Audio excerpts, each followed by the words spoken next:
وہ اور بات ہے کہ میثم ہماری امامت کر رہے ہیں، عاشقوں کے امام کو کہتے ہیں نا میثم۔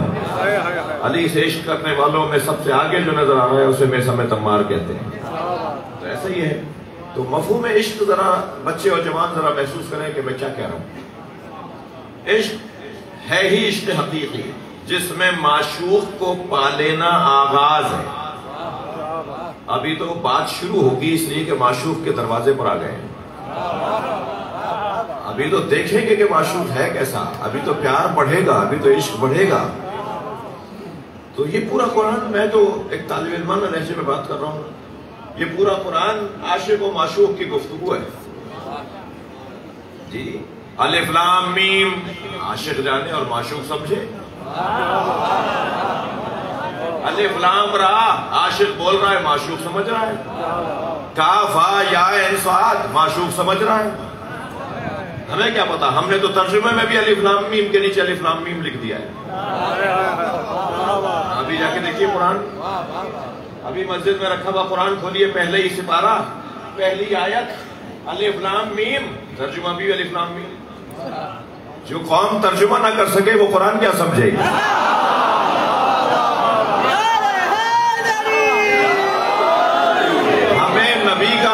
ہمیں نبی کا محتاج بنایا ہے، ہمیں اللہ نے قرآن سمجھنے کے لیے نبی کا محتاج بنایا ہے۔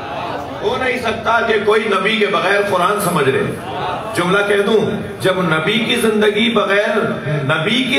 میں بغیر نبی کے قرآن نہیں سمجھ سکتے تو نبی کے بعد تو علی کی زیادہ ضرورت ہے۔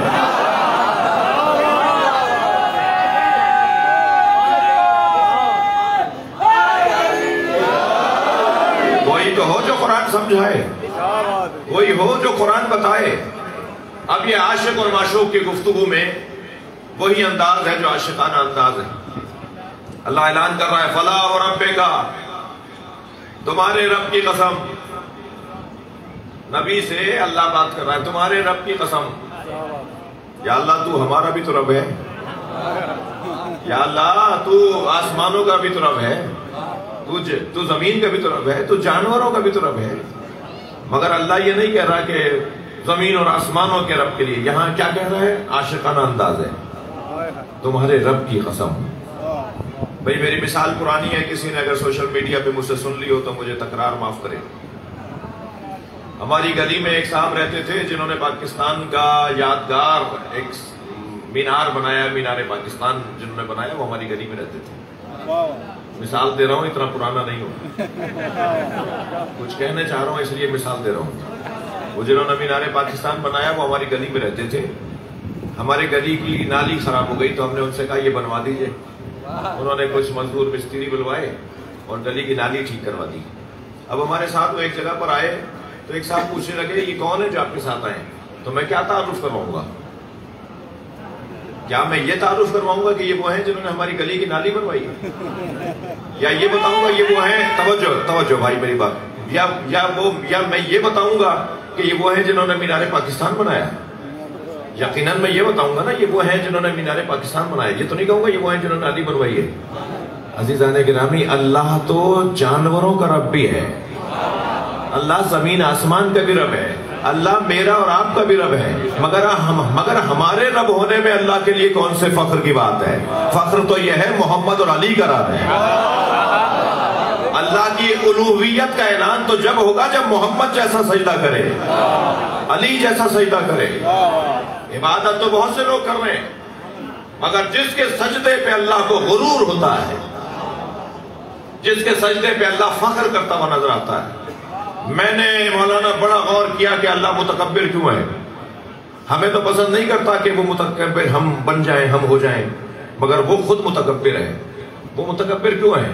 میں اسی نتیجے پہ پہنچا ہوں کہ اللہ متکبر ہے ہی اس لیے کہ اس نے محمد اور علی جیسوں کو بنایا ہے۔ خالق علی کو حق ہے کہ وہ کہے اللہ اکبر۔ صلوات پڑھے محمد و آل محمد۔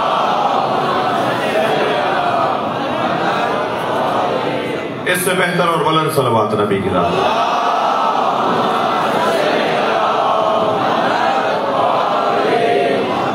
فلا وربک، تمہارے تمہارے رب کی قسم. کون بات کر رہا ہے؟ سرکار دو جہاں سے اللہ بات کر رہا ہے. تمہارے رب کی قسم، تمہارے رب کی قسم. یا اللہ کیا پیار بھرا لہجہ ہے. فلا وربک لا یؤمنون حتی یحکموک فیما شجر بینہم. وہ مومن ہی نہیں ہو سکتا، اے میرے حبیب تمہارے رب کی قسم، وہ مومن ہی نہیں ہو سکتا، وہ مومن ہی نہیں ہو سکتا جو آپ کو اپنے اختلافات میں حکم نہ مانے. جب اختلاف ہو تو آپ سے آ کے فیصلہ نہ کروائے، آپ کو اپنے لیے حاکم نہ مانے. وہ اس وقت تک مومن نہیں ہو سکتا جو آپ کو اپنے اختلافات میں حاکم نہ مانے. فلا وربک لا یؤمنون حتی یحکموک، جب تک وہ آپ کو حاکم نہ بنے. کہاں؟ کب؟ فیما شجر بینہم، جب ان میں آپس میں مشاجرات ہوں، جب ان میں آپس میں اختلافات ہوں. میں نے جان بوجھ کے لفظ استعمال کیا ہے مشاجرات. ہمیں جگہ جگہ ٹی وی چینلوں پر، جگہ جگہ مذاکرات میں، جگہ جگہ ملاقاتوں میں کہا جاتا ہے یہ بزرگوں کے مشاجرات ہیں. یہ امت کو بیان کرنے نہیں چاہیے. نہیں معلوم میری بات جا رہی ہے؟ نہیں. ہمیں ٹوک دیا جاتا ہے کہ وہ جو فلاں تھے ان کا مولا کے ساتھ مسئلہ تھا، وہ جو فلاں تھے ان کا مولا کے ساتھ مسئلہ تھا. یہ بزرگوں کے مشاجرات ہیں. میں نے وہی آیت لی ہے جس میں لفظ فیما شجر بینہم آیا ہے. یہ بزرگوں کے مشاجرات ہیں، یہ بزرگوں کے اختلافات ہیں. ہم امتیوں کو بزرگوں کے مشاجرات میں پڑھنا نہیں چاہیے. میں ان سے صرف ایک سوال وہاں بھی کر چکا ہوں اور یہاں بھی آپ کے بارگاہ میں رکھ رہا ہوں، آپ کے سامنے رکھ رہا ہوں. ہمیں تو بزرگوں کے مشاجرات میں نہیں پڑھنا چاہیے، مگر مصطفیٰ سرکار سے تو پوچھ لینا چاہیے نا کہ علی حق پر ہے یا نہیں.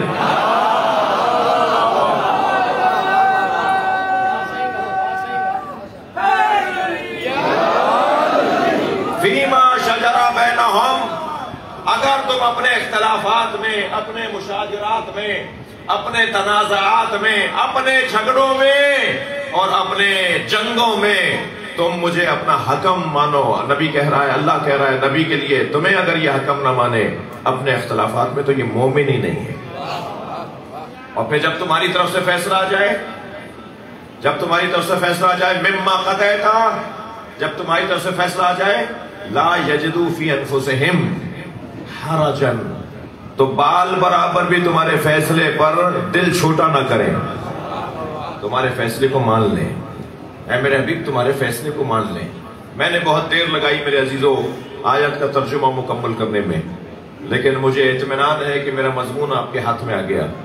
مضمون یہ ہے کہ اگر تمہیں یہ سمجھنا ہے کہ علی حق پر ہیں یا نہیں، اگر تمہیں یہ جاننا ہے کہ علی افضل ہے یا نہیں، اگر تمہیں یہ پوچھنا ہے کہ علی امام اول ہے یا نہیں، اگر تمہیں یہ پوچھنا ہے کہ علی خلیفہ بلا فصل ہیں یا نہیں، اگر تمہیں یہ جاننا ہے کہ علی ہماری جانوں پر ہم سے زیادہ حق رکھتے ہیں یا نہیں، تو تم آپس میں کیوں الجھ رہے ہو؟ مصطفیٰ سے پوچھ لو کہ علی کیا ہے.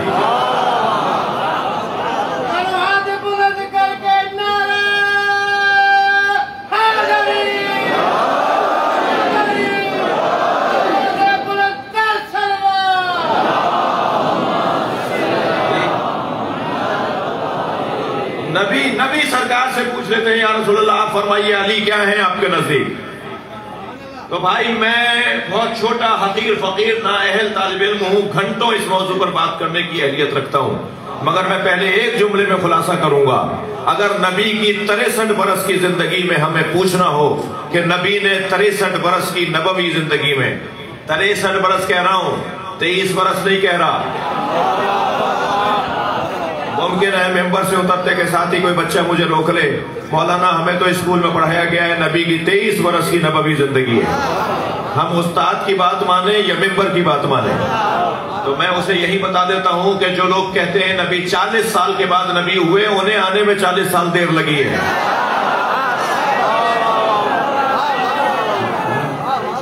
نبی اس وقت بھی نبی تھے جب آدم آب و گل کی درمیانی کیفیت میں تھے. خود سرکار نے فرمایا کنت نبیا وآدم بین الماء والطین، میں اس وقت بھی نبی تھا جب آدم آب و گل کی درمیانی کیفیت میں تھے. اور حدیث پوری سنا کریں، علی اس وقت بھی ولی تھا جب آدم بنے نہیں تھے. کس مولا کے، کس مولا کی بارگاہ میں اور آپ جمع ہیں. اور میں مجلس تقریباً 90% سندھی بھائیوں میں کے درمیان پڑھ رہا ہوں. یہ داد بتا رہی ہے کہ سندھی زیادہ ہے.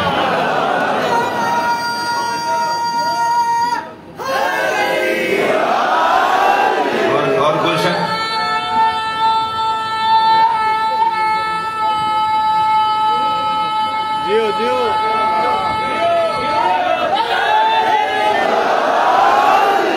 گلشن حدید میں رہ کر تو مولانا حسینی بھی آدھے سندھی ہو گئے. ماشاءاللہ انہیں سائن بسم اللہ بسم اللہ سائن لطیف کا ایک بسم فیصلہ. اللہ بسم اللہ. مونا تو سینا صدا سنا سن سجدے مجھ سید چے گوڑا گودڑین حقان کعبہ کا سین او ادنا ناگا ایانون اللہ ولی الذین آمنوا یخرجہم من الظلمات اے نور تھا ایری پلا پلن خرا موسیٰ سائکون تھا جوگی چونکہ جہن مزاغل بشر وما توا تھا ایری روز سے رگن مشاہد و محبوب جو اتائی آدھی سن بیجب سرا بیجب تکو بسال ہی میں ہن سید چاہ سندن وہ کلہ پچھی دو کیڑی.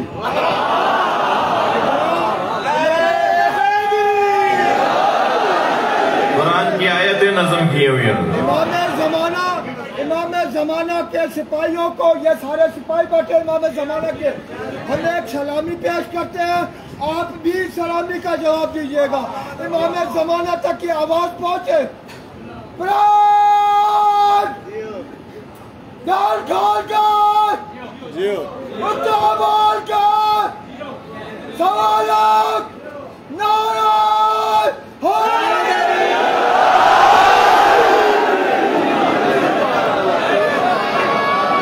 میں تو پہلے ہی کہہ چکا تھا عاشقوں کا مجمع ہے. وقت میرے پاس تنگ ہوگا, ان کی محبتوں میں تو کمی نہیں ہے. تو یہ مجلس اسی طرح کی ہوگی اور یہ مجلسیں ایسی ہی ہوتی ہیں. اور میں نے یہ جملہ اس لیے کہا تھا کہ میں تقریباً 90-70-90% سندھی بھائیوں میں مجلس پڑھ رہا ہوں. میں خود بھی سندھی ہوں اور مجھے سندھیوں سے اس لیے پیار ہے کہ ان کی خمیر میں مولائیت,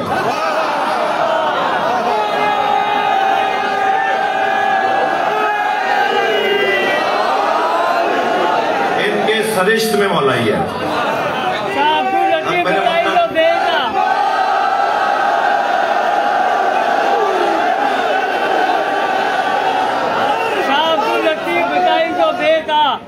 پڑیا کریا کی نکین توڑے بڑن سین, پڑیا کریا کی نکین توڑے بڑن سین, جے جو علیت یقین سے ان بڑے عالم تھیا.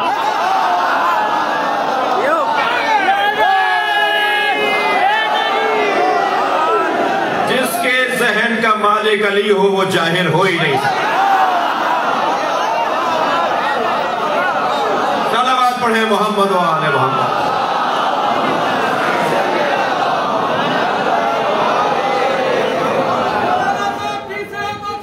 آپ سب کی سلامتی.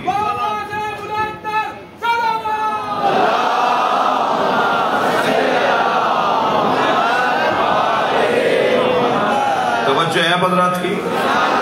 بھئی ہم سرکار نبی کی خدمت میں جاتے ہیں. میرا سنی مجمع بھی آیا ہوا ہے, میرے عزیز تشریف فرمائے ہیں.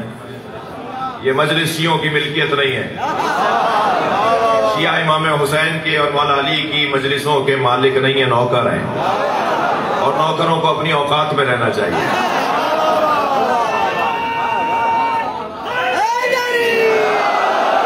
مالک کے مہمانوں کا خیال کرنا چاہیے. اور الحمدللہ ایک بڑی تعداد میں تو سندھ کا تو سنی بھی مولائی ہے نا. کتنے ہی 85 گھر ہیں کہ جہاں علم لگے ہوئے ہیں جو شیعوں کے نہیں ہیں. کالے کپڑے پہنتے ہیں, ماتم کرتے ہیں, نیاز کرتے ہیں, مگر کون ایسی سنی ہے؟ تو یہ حسن صرف سندھ میں ہے, کہیں اور نہیں ہے. پاکستان میں تکفیریوں کے پیسے بڑے کام آئے مگر سندھ میں ضائع گئے. علم نہیں اتروا پائے ہم سے. اور جا کر کوئی خبر کر دے ان لوگوں کو جنہوں نے پاکستان کی دیواریں کالی کر دی تھی کافر کافر کے ناموں سے, کہ تمہارا تو آج پتہ ہی نہیں ہے کہ تم کہاں ہو. ہم تو آج بھی چوک پہ مجلس کر رہے ہیں. لبیک یا حسین,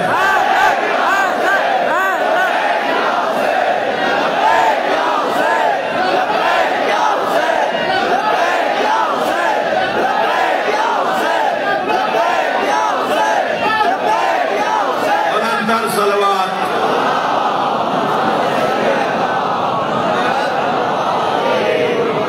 توجہ ہے بات کی. تو ہمیں قرآن سے پوچھنا ہے اور نبی سرکار سے پوچھنا ہے.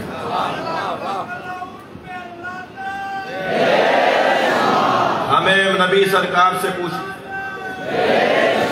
کہ یا رسول اللہ فرمائیے علی علی علی کے بارے میں کیا فرماتے ہیں.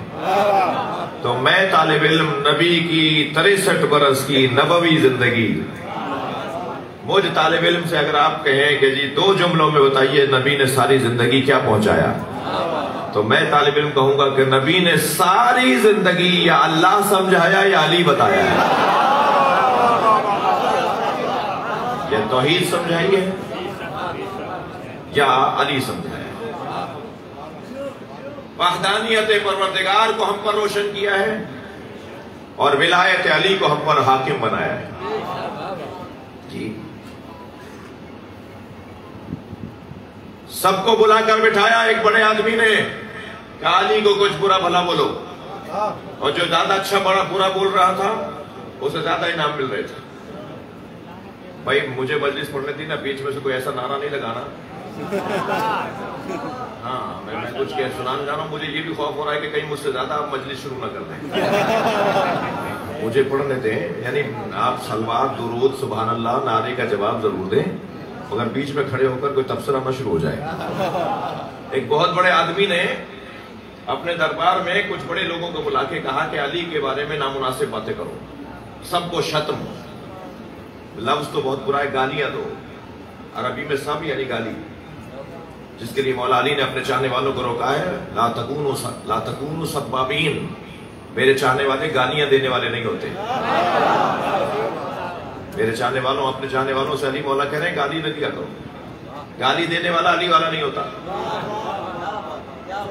گالی دینے والا شیعہ تو بہت دور کی بات ہے. گالی دینے والا مہذب انسان نہیں ہوتا. یہ قوم گالی دینے والی قوم نہیں ہے. ہم گالی دینے والے لوگ نہیں ہیں، مگر جو لوگ اچھے نہیں ہیں انہیں جانتے بھی نہیں ہیں، ان پر بات بھی نہیں کرنا چاہیے. جی بلایا ہوا تھا اپنے دربار میں اور کہا کہ کہو. کرسی آ گئی، ایک ایک کر بولتا چلا گیا. تو کرسی آ گئی جناب سعد ابن ابی وقاص رضی اللہ تعالیٰ عنہ، نبی کے ٹاپ 10 صحابہ کرام ہیں، نبی کے 10 بڑے صحابہ کرام ہیں. سعد ابن ابی وقاص بھی وہاں تشریف فرمائے. اب اس پہ فیصلہ نہیں کرنا کہ وہاں وہ کیوں گئے تھے، حالات کیا تھے، ماحول کیا تھا، جی مشکلات کیا تھیں، ضرورتیں کیا تھیں، ہم کچھ نہیں کہہ سکتے. 1400 سال بعد بیٹھ کر ہر ایک کے بارے میں ایک سا فیصلہ نہیں کرنا چاہیے. کیا حالات تھے کہ حضرت سعد ابن ابی وقاص بھی وہاں پہ بیٹھے ہوئے ہیں. جی کیا حالات تھے کہ اسی دربار میں ایک دفعہ امام حسن بھی گئے. جی اور مولا نے آنے میں تاخیر کی اور بہت دیر سے پہنچے تو بہت سارے تحفے جمع تھے ان کے سامنے. جب آخر میں پہنچے مولا کی کرسی خالی تھی، بڑی علیحدہ کرسی لگائی گئی تھی امام حسن کے لیے. جب امام اس پہ جا کے بیٹھے تو اس نے اپنے نوکر سے کہا یہ جتنا تحفوں کا انبار لگا ہوا ہے، انبار لگا ہوا تھا تحفوں کا، تحائف کا، نذورات کا، کہ یہ سارے تحفے حسن مجتبیٰ کے سامنے رکھو. وہ نوکر اٹھا کے لایا، مولا کے سامنے جب رکھنے لگا تو مولا کو دیکھ کر کہنے لگا انا ابن الفلانا، اپنی والدہ کا نام لیا، میں فلانا کا بیٹا ہوں. وہ جو نوکر تحفے رکھ رہا تھا نا امام حسن کے سامنے، امام حسن نے اسے آواز دے کر کہا یہ سارے میں نے تجھے بخش دیے. اور پھر اسے دیکھ کر فرمایا انا ابن فاطمہ الزہرا. یہ دنیا ہمارے لیے کچھ بھی نہیں ہے. یہ بڑے بڑے تحفے دے کے تم فخر کر رہے ہو، یہ دنیا ہمارے لیے کچھ بھی نہیں ہے. اسی دربار کی بات کر رہا ہوں، مگر ہنر یہی ہے کہ آپ اشاروں میں سمجھے بات نہیں. اسی دربار میں سعد ابن ابی وقاص بھی بیٹھے ہوئے ہیں. سعد ابن ابی وقاص سے کہا اے صاحب ما یمنعک ان تسب علی. بول ہی نہیں رہے صاحب، کچھ بولو کچھ بولو، کو جواب ہی نہیں دے رہے. حضرت سعد ابن وقاص سے کہہ رہے کچھ کہو علی کے بارے میں، کوئی گالی والی دے کے دکھاؤ علی کے بارے میں. وہ بول نہیں رہے، خاموش تھے. انہوں نے کہا کوئی اور بات کرے، میں نہیں بولوں گا. پھر بار بار ان کو کہا گیا تو آخر کہتا ہے ما یمنعک ان تسب علی. تمہیں کون سی چیز علی کو گالی دینے سے روک رہی ہے؟ علی کو برا بولنے سے تمہیں کون سی چیز روک رہی ہے؟ میں تو انعام دوں گا ان لوگوں کو جو علی کو برا بولیں گے. تو سعد ابن ابی وقاص نے جواب دیا اللہ اکبر لا تسبوا علیہ لا اسبوا علیہ، میں علی کو برا نہیں بولوں گا. ہینا ذکرت ثلاثہ، جب تک 3 باتیں مجھے یاد ہیں میں علی کو برا نہیں بول سکتا. کہا ما ہننا، آواز آئی کیا ہیں وہ 3 باتیں جو تمہیں یاد ہیں جن کی بنیاد پہ تم علی کو برا نہیں بولو گے؟ فرمایا الاول، سب سے پہلی چیز جب تک مجھے یاد رہے گی میں علی کو برا نہیں کہہ سکتا. فَأَدْخَلَهُمْ تَحْتَ صَوْبِهِ فَقَالَ اللَّهُمَّ هَؤُلَاءِ أَهْلُ بَيْتِي. جب تک مجھے یہ بات یاد ہے میں علی کو برا نہیں کہہ سکتا کہ نبی نے اپنی چادر میں پنجتن کو لیا اور کہا یہ میرے اہل بیت ہیں. تم اسے مجھے برا کہنے کا کہہ رہے ہو کہ جو نبی کی چادر میں تھا؟ میں علی کو برا نہیں کہہ سکتا. الثانی، اور دوسری بات، یوم الخیبر، جب رسول اللہ نے یوم خیبر آواز دی لا اؤتین غدا رایتا رجلا کرارا غیر فرار، کل میں علم اسے دوں گا جو کرار ہوگا غیر فرار ہوگا. یحبہ اللہ ورسولہ ویحبہ اللہ ورسولہ، وہ اللہ اور اللہ کے رسول سے محبت کرتا ہوگا اور اللہ کا رسول اس سے محبت کرتا ہوگا. اور جب دوسرا دن آیا تو فرمایا اے نا علی، علی کہاں ہے؟ کہا علی کی آنکھوں میں آشوب ہے. ناد علی مظہر العجائب، علی اعجاز نبوت سے وہاں پہنچے. نبی کی آنکھوں کا لعاب نبی کے دہن کا لعاب دہن آنکھوں میں لگایا تو علی کی آنکھیں ٹھیک ہوتی چلی گئیں اور نبی نے علی کے ہاتھ میں علم دیا. جب تک مجھے یہ علی کی عظمت یاد ہے میں علی بن ابی طالب کے بارے میں منفی بول ہی نہیں سکتا. میرا حافظہ کام کر رہا ہے، میں علی کے خلاف نہیں بولوں گا. کہا اور کیا یاد ہے تمہیں؟ کہا ثالثہ، مجھے تیسری چیز یہ یاد ہے کہ نبی نے اعلان کیا سدوا الابواب، مسجد میں کھلنے والے سارے دروازے بند کروا دو الا باب علی، مگر مسجد میں علی کا دروازہ کھلا رہے گا. آ کر صحابہ کرام نے کہا یا رسول اللہ آپ نے علی کا دروازہ کھلوا دیا، کھولا رکھا، ہم سب کے دروازے جو گھروں کے دروازے مسجد میں کھلتے تھے، مسجد کے صحن میں کھلتے تھے، آپ نے سارے صحابیوں کے دروازے بند کروا دیے، علی کا دروازہ مسجد میں آپ نے کھلا رکھا. تو رسول اللہ نے فرمایا نہ میں نے کھلوائے تھے نہ میں نے بند کروائے ہیں، اللہ نے کھلوائے تھے اب اللہ ہی نے بند کروائے ہیں. اور اسی اللہ نے کہا ہے کہ سارے دروازے بند ہو جائیں مگر علی کا دروازہ مسجد میں کھلا رہے. عزیزوں، مسجد میں دروازہ اس کا کھل سکتا ہے جس پہ نجاست طاری نہ ہوتی ہو. صلوات پڑھیں محمد و آل محمد.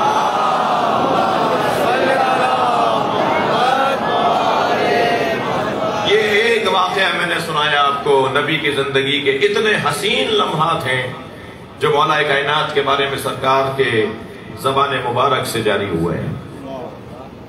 یہی شعبان کا مہینہ، ماہ مبارک رمضان سے چند دن پہلے نبی کا خطبہ شعبانیہ، اس خطبے کے اندر حضرت نے ارشاد فرمایا اس مہینے میں روزے رکھنے کا ثواب کیا ہے اور اس مہینے میں قرآن پڑھنے کا ثواب کیا ہے. اور پھر جب خطبہ آپ کا کمال پر پہنچا اور ایک لمحے کے لیے آپ نے توقف فرمایا تو مولا علی کی آواز آئی ایو عمل افضل فی ھذا الشہر، اس مہینے میں سب سے افضل عمل کیا ہے یا رسول اللہ؟ مولا نبی نے فرمایا یا علی، افضل عمل اس مہینے میں الورع عن محارم اللہ، حرام کاموں سے بچنا اس مہینے میں سب سے افضل عمل ہے. یہ کہہ کے ثم بکاء شدیدا، جب مولا علی کو یہ جواب دے دیا نا کہ یا علی اس مہینے میں سب سے افضل عمل یہ ہے کہ اس مہینے میں حرام کاموں سے بچا جائے، پھر نبی روئے اور ایسے روئے کہ شدید گریا نبی کا، سارا ماحول گریا کرنے والوں کا ماحول ہو گیا. نبی رو رہے ہیں، سب رو رہے ہیں.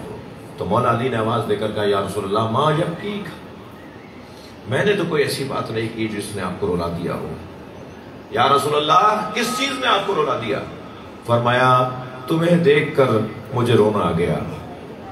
اس مہینے میں ایک قبیح ترین سب سے بڑا تاریخ بشریت کا سب سے بڑا ظلم ہوگا اس مہینے میں، اور وہ ظلم یہ ہوگا کہ تمہارے سر پہ تلوار ماری جائے گی، تمہیں اس مہینے میں مار دیا جائے گا۔ تم نے مجھ سے پوچھا نا کہ اس مہینے میں سب سے افضل عمل کون سا ہے، تو اس مہینے کا افضل عمل بھی میں نے تمہیں بتا دیا، اور اس مہینے کا سب سے برا عمل بھی مجھے یاد آ رہا ہے کہ تمہارے ساتھ کیا ہوگا۔ کہا یا رسول اللہ اس وقت میرا دین سالم ہوگا؟ کون پوچھ رہا ہے یہ؟ کون پوچھ رہا ہے یہ جو خود دین ہے، جو خود مجسم قرآن ہے، جس کے گھر میں دین اترا ہے، وہ اپنے دین کے سالم ہونے کے بارے میں نبی سے پوچھ رہے ہیں یا رسول اللہ اس وقت میرا دین سالم ہوگا؟ میرے اور آپ کے لیے بڑا پیغام ہے۔ ہر کام سے پہلے، ہر فضیلت سے پہلے، ہر کچھ چیز لینے سے پہلے مجھے اور آپ کو سوچنا ہوگا کہ یہ چیز لے تو لوں مگر کہیں میرا دین تو ہاتھ سے نہیں چلا جائے گا۔ بہت بڑی پوسٹ مل رہی ہے، بہت بڑی کرسی مل رہی ہے، کرسی لے لوں مگر دین بچے گا۔ بہت پیسہ آنے والا ہے، پیسہ لے لوں دین بچے گا۔ مجھے ہر کسی فضیلت کے لینے سے پہلے اس بات کا اپنے آپ سے سوال کرنا ہوگا کہ اس چیز کے لینے پہ میرا دین بچا رہے گا۔ بڑا لمحہ ہے میرے عزیزوں، میرے بچوں، میری خوش قسمتی ہے کہ مجھے جوانوں کی تعداد سننے آتی ہے۔ اصول لے جاؤ مولا علی کی زندگی کا۔ ایک شخص نے آ کر میرے معصوم امام سے کہا مولا میں فلاں کاروبار کرنا چاہتا ہوں، استخارہ دیکھیے۔ امام نے استخارہ دیکھا، استخارہ منایا۔ امام نے فرمایا نہ کرو یہ کام۔ بہت مدت کے بعد حضرت کو نظر آیا، قریب آ کے کہتا ہے مولا آپ سے استخارہ دکھوایا تھا، استخارہ منایا تھا، مگر میں نے وہ کام کیا، مجھے تو فائدہ ہوا، بڑے پیسے میں نے بنا لیے، بڑی دولت آئی ہے میرے پاس، مگر آپ نے تو مجھے روک دیا تھا۔ میں سوال بھی آپ سے کرنے آیا ہوں کہ آپ کا استخارہ اچھا نہیں آیا آپ نے جو دیکھا، مگر میرا کام تو چل گیا۔ امام نے فرمایا پہلے روزانہ ملنے آتے تھے، اب 6 مہینے بعد ملنے آئے ہو، تو مجھے بتاؤ استخارہ صحیح تو منایا تھا؟ ہم سے ملنے کے لیے وقت ہی نہیں ہے اب تمہارے پاس۔ کرسی تو بہت بڑی ہو گئی ہے مگر نماز جماعت چھٹ گئی، پیسہ تو بہت آ گیا مگر مجلسوں میں اب نہیں آتے، دولت بہت آ گئی مگر امام حسین کے لیے حلقے میں لگ کے اب ماتم نہیں کرتے، اس لیے کہ اگر حلقے میں لگ کے ماتم کریں گے تو میرے جو نوکر ہیں وہ کہیں گے ہمارے مالک کو دیکھو، ہمارے سیٹ کو دیکھو، وہ حلقے میں لگ کے ماتم کر رہا ہے۔ کل تک فقیر تھا تو حسین کا ماتم یاد آتا تھا، کل تک پیسے نہیں تھے تو نماز جماعت میں برابر آ رہا تھا، کل تک دولت اور کرسی نہیں تھی تو ہر امام بارگاہ میں جاتا تھا، اب پیسہ آ گیا، دولت آ گئی، اب بہت ساری سہولتیں آ گئیں، اب مولا علی یاد نہیں آتے، اب مسجد یاد نہیں آتی، اب امام بارگاہ یاد نہیں آتا، اب ماتم جلوس نکل گیا، ختم بھی ہو گیا، میں گھر میں بیٹھا رہ گیا کیونکہ پیسہ بہت آ گیا ہے، کیونکہ کرسی بہت بڑی ہو گئی ہے، 21ویں گریڈ کا افسر ہو گیا ہوں۔ مجھے ہر چیز سے پہلے سوچنا ہوگا جو علی مولا نے اصول دیا ہے۔ مولا نبی سے پوچھ رہے ہیں یا رسول اللہ اس وقت میرا دین سالم ہوگا؟ مولا نبی نے فرمایا یا علی تمہارا دین اس وقت سالم ہوگا۔ تو شکر اس بات پر کیا کہ مجھے مارا تو جائے گا، میرے سر پہ تلوار تو ماری جائے گی مگر میرا دین سالم ہوگا۔ میں اپنے خاندانی، اپنے آباء و اجداد کے اور اپنے دیے ہوئے اصولوں سے ہاتھ نہیں اٹھا رہا۔ یہ میری اور آپ کے لیے میرے مولا علی کا بہت بڑا پیغام ہے، آج کے دن کا پیغام۔ آج یوم شہادت ہے، ہر شخص چاہے وہ کسی بھی حیثیت کا ہو، افسر ہو، زمیندار ہو، فیکٹری کا مالک ہو، سب آج مولا کو سلام کرنا اپنے اوپر لازم سمجھتے ہیں۔ مولا ہم جو کچھ ہیں وہ، اور خاص طور پہ جو سادات یہاں تشریف فرمائے، ان کی تو عزت ہی اس میں ہے کہ وہ مولا علی کی اولاد ہیں، وہ نسل مولا علی ہیں، ان پر تو ویسے ہی ذمہ داریاں کچھ زیادہ بنتی ہیں۔ چلیے اپنے ذہنوں کو ذرا، ایک سر ہے جو کھل چکا ہے، تلوار مارنے والے نے مولا علی کے سر پہ وہ تلوار ماری ہے جو 1000 درہم میں خریدی تھی، مہنگی خریدی تھی، یعنی وزنی تلوار لی تھی،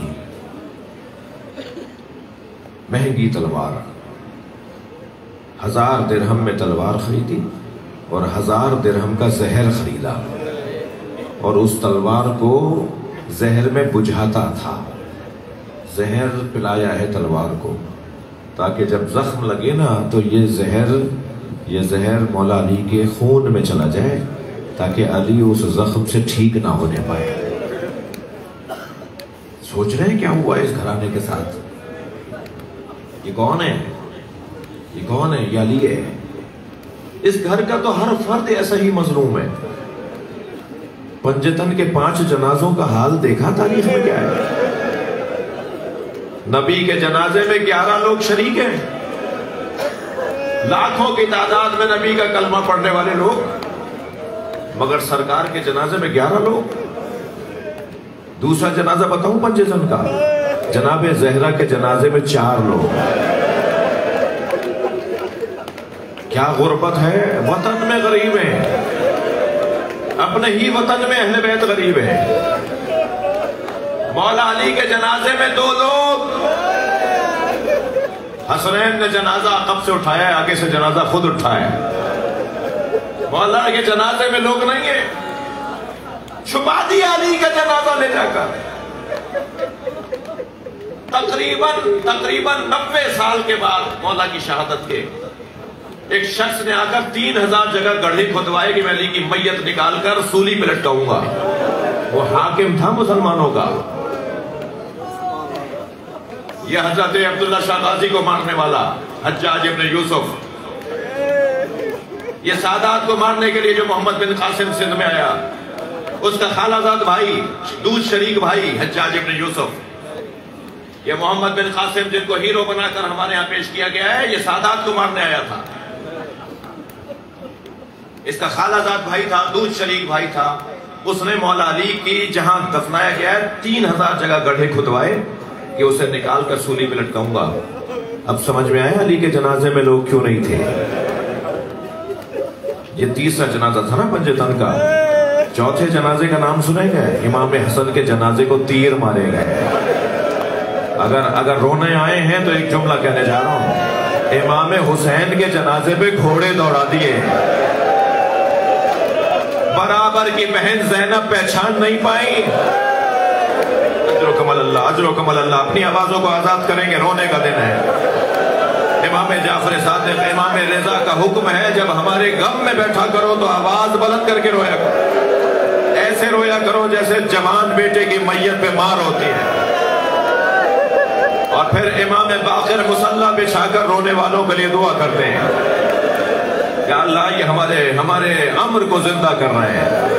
اجرکم اللہ، اجرکم اللہ. مجلس میں آ گئے، گریہ ہو رہا ہے.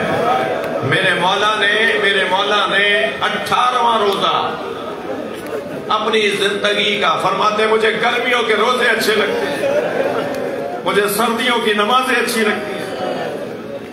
اپنی زندگی کا آخری روزہ، اس کے بعد علی روزہ نہیں رکھ پائیں گے. علی کو روزوں سے بڑا پیار تھا، بڑا اہتمام کرتے تھے روزہ رکھنے کا. علی اپنی زندگی کا آخری روزہ رکھ کر ختم کرنا چاہتے ہیں. بہت سنا ہوگا آپ نے کہ بیٹیوں کو باپ سے پیار ہوتا ہے. باپ بھی بیٹیوں سے بڑا پیار کرتے ہیں. اللہ آپ کی بیٹیوں کو سالم رکھے. جن کے ہاں بیٹیوں کی رحمت نہیں ہے اللہ ان گھروں میں رحمت عطا فرمائے. جن گھروں میں رحمت ہے اللہ ان رحمتوں کو محفوظ فرمائے. بیٹیوں سے باپ کو بڑا پیار ہے، بیٹیوں کو بھی باپ سے بڑا پیار ہے. میں نے مقتل کربلا میں دیکھا ہے، ذوالجناح خبر شہادت پہنچانے آیا تو ڈھونڈ رہا تھا سکینہ کہاں ہے.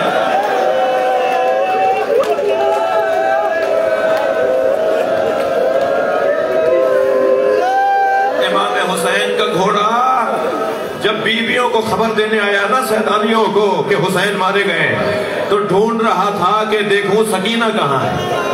اسی خیمے کے در پہ جا کے کھڑا ہوا جس خیمے میں سکینہ تھی.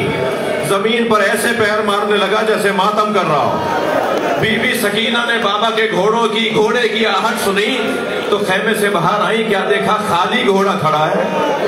بابا حسین نہیں آئے تو میری بیوی نے گھوڑے کی گردن پہ ہاتھ رکھ کے فرمایا یا جواد و ابی حل سقیا ابی ام قتلات شانہ، اے بابا کے پیارے باوفا گھوڑے، اے بابا کے باوفا گھوڑے، مجھے اتنا بتا دے پانی پلا کر مارا یا میرے بابا کو پیاسا مار دیا؟ کیا اعصاب کی مضبوطی ہے اہل بیت والوں کے ہاں؟ اہل بیت کے اعصاب کی مضبوطی تو دیکھیے۔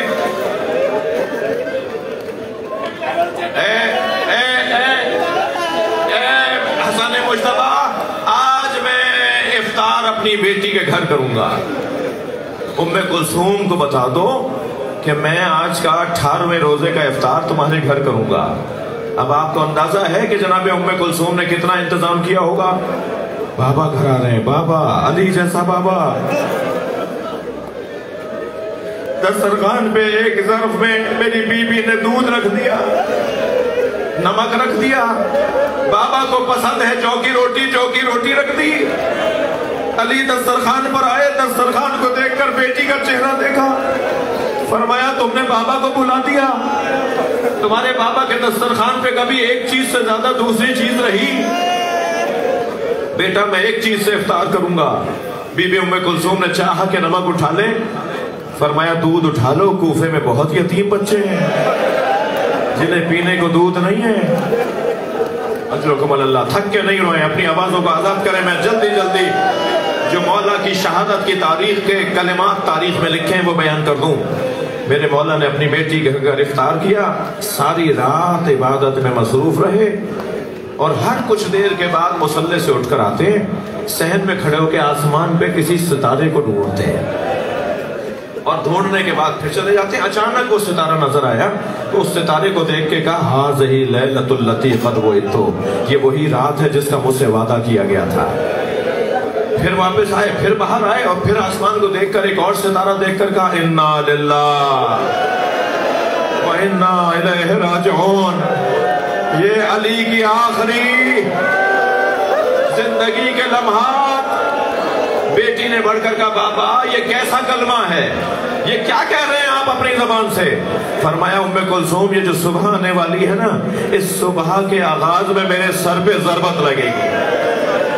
میں اپنے بھائیوں سے کہوں گا مجھے مصائب پورے پڑھنے دیں، مجھے مصائب پورے پڑھنے دیں، سب زیارت کریں گے، مگر آج رونے کا دن ہے، رونے دیجئے نا ان عزاداروں کو۔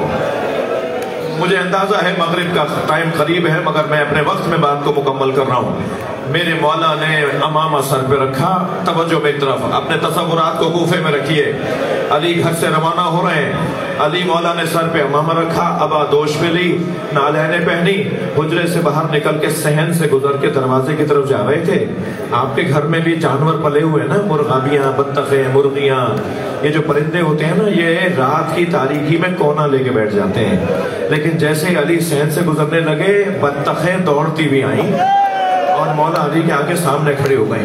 علی نے رستہ موڑا، پھر وہ آ کر کھڑی ہو گئے، علی نے رستہ بدلا، پھر وہ آ کے کھڑی ہو گئی، اور ایک ایک بطخ مولا کی ابا کو اپنی چونچ میں پکڑتی تھی۔ مولا زمین پر بیٹھ گئے، ان پر ہاتھ شفقت کا رکھ کے فرمانے لگے بیٹا ام کلثوم اگر انہیں دانا پانی دے سکو تو رکھنا، ورنہ انہیں آزاد کر دینا۔ تم غور سے سنو، یہ میرا نوحہ پڑھ رہی ہے، یہ تمہارے گھر کی بطخ ہے، میرا نوحہ پڑھ رہی ہے۔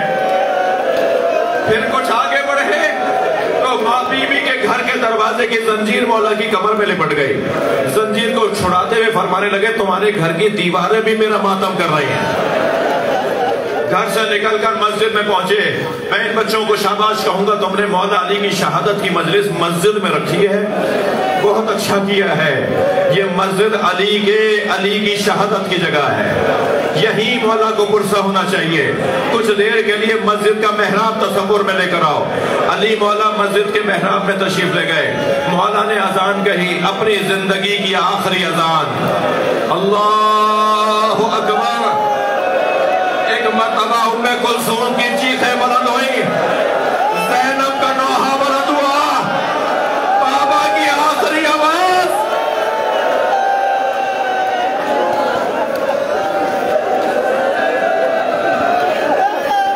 میرے مولا نے اذان مکمل کی، عبادت کے لیے محراب میں آئے، پہلی رکعت کا پہلا سجدہ سجدہ علی نے مکمل کیا. علی ابھی دوسرے سجدے میں گئے. فضا میں وہ تلوار بلند ہوئی. ایک مرتبہ زمین کی طرف آئی. دو آوازیں گونجی. ایک جبریل کی آواز الا قد تحطمت ارکان الہدی قد قتل امیر المؤمنین. ایک علی کی آواز فزت ورب الکعبہ. کعبے کے رب کی قسم علی کامیاب ہو گیا.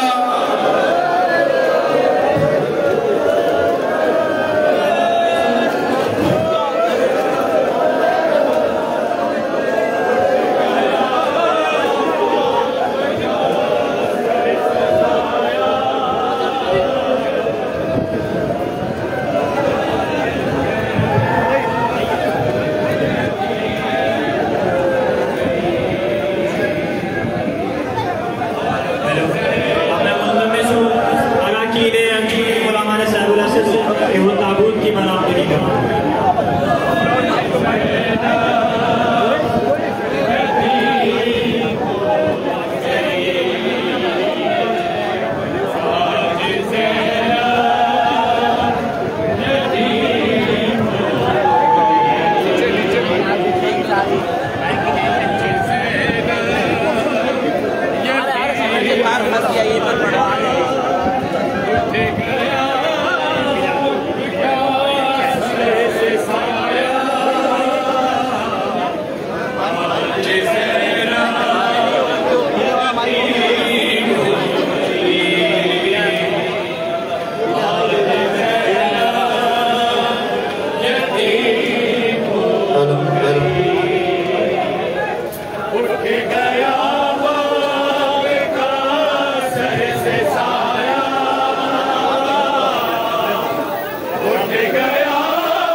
رو